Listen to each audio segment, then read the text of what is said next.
Good day mga kabayan. Another bank foreclosed property, another day. Nandito naman ako ngayon sa may Camellia Solamente, dito sa may Batangas City. Meron tayong available dito na bank foreclosed. Itong sa harapan ko po ay single attached. For bidding ito on Monday, July 27. At ang starting bid price natin dito, 3,250,000 pesos lang po. Tingnan nyo mabuti ang community dito sa may Camellia Solamente. Ang ganda po ng community dito. Tahimik.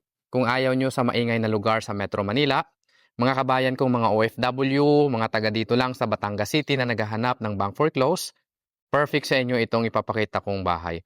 So ito po ay may lot area na 126 square meter and the floor area of 85 square meter. Meron itong 3 bedroom, 1 maid's room, 3 toilet and bath, and 2 car garage. Malaki po yung lote dahil 125 square meter ito. Ang property line natin, magsisimula po yan dyan hanggang dito po sa lahat. Kung ano po yung nakikita nyo dito sa video, ito na po yung sakop ng lote mo. So ito ay corner lot at morning sun po or facing east yung bahay, no? Hanggang dito pa yan mga kabayan. So ito po ay may caretaker na lookout yung bahay na to. Pwede rin gawin yung parking ito or kung gusto nyo i-extend, pabubungan nyo yung area na yan or dito po para lumaki yung bahay.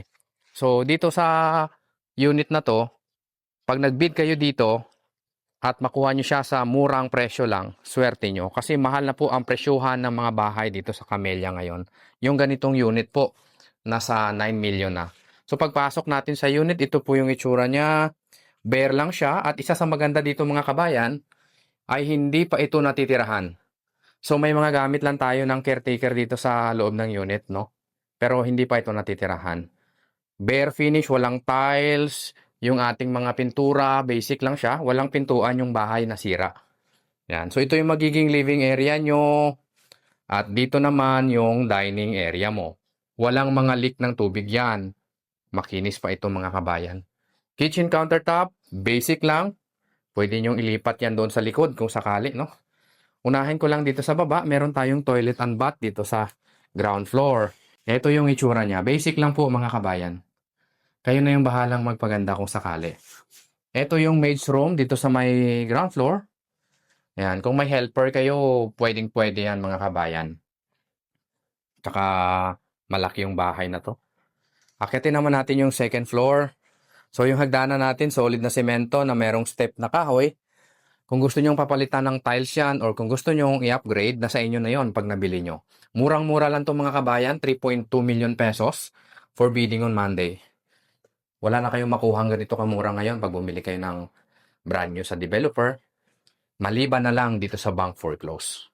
Pagdating natin dito sa second floor, ito naman siya. Meron tayong 3 bedroom dito and 2 toilet and bath. So ito yung common toilet. Malaki pa po. Yung mga ceiling niya, walang mga leak ng tubig. Bedroom number 1 dito sa taas. So kung dalawa anak ninyo, tag-iisa sila ng kwarto. 'Di ba? Ang ganda nito kasi hindi pa natirahan, kayo yung maging first owner. Bedroom number 2, walang mga tiles, walang mga ayos. Since ito ay hindi pa natirahan, bank foreclose as is where is. Ito naman yung pinaka-master's bedroom. 'Di ba? Sulit, maganda ito.